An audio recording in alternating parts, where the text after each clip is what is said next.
Frères et sœurs dans le Christ, Shalom. En ce dimanche du 11 mai 2025, nous célébrons aujourd'hui dans la Sainte Église le 4e dimanche du temps de Pâques, le dimanche dit du Bon Berger, également un dimanche dédié à la prière pour les vocations.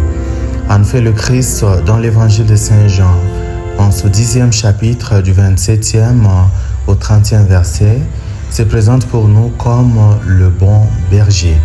Une manière de nous rappeler son rôle rédempteur, lui confié par le Père, le rôle de nous rassembler, nous, brebis perdues, afin de nous conduire sûrement vers le bon pâturage qui est notre destinée, qui est le royaume des cieux.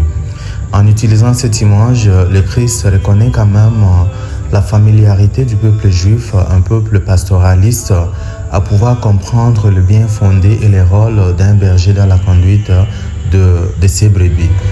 Frères et sœurs, il est évident et le Christ est conscient qu'il y a non seulement lui comme le bon berger dans le monde, mais il y a également des mercenaires, des mauvais bergers qui nous distraient.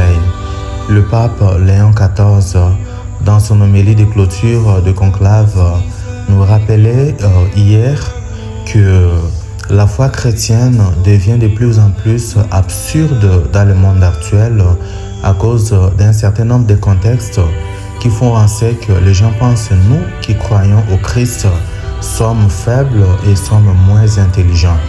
Les gens veulent bien écouter la voix de la technologie. Les gens veulent bien écouter la voix du pouvoir.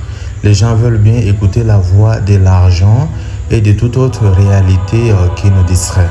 Le danger pour nous chrétiens, c'est de pouvoir tendre nos oreilles à des réalités qui nous détournent du Christ.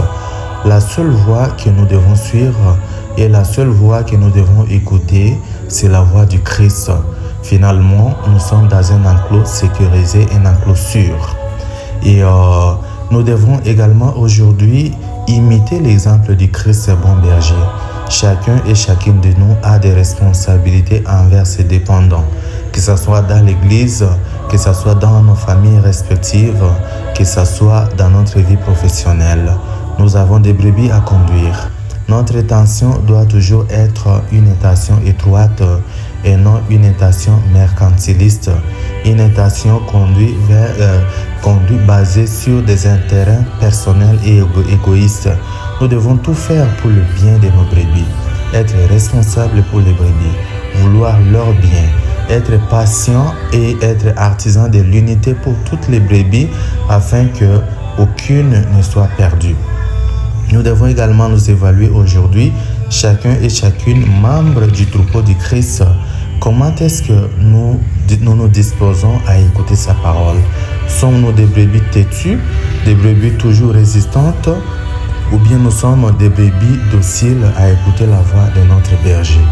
Également, priant aujourd'hui pour les vocations, nous sommes encouragés non seulement à prier et à mettre une bonne dose de spiritualité, mais aussi à agir d'une manière pratique à travers nos conseils pour les jeunes qui traversent un moment difficile dans un monde embrouillé par le bruit, embrouillé par les voix des mercenaires, de la technologie, du pouvoir, de l'avoir, du valoir, de l'argent, comme le disait le pape, mais qu'ils trouvent le bien fondé de pouvoir offrir leur vie en sacrifice pour le bien des autres, mais aussi pour leur propre bien, pour le salut de l'humanité.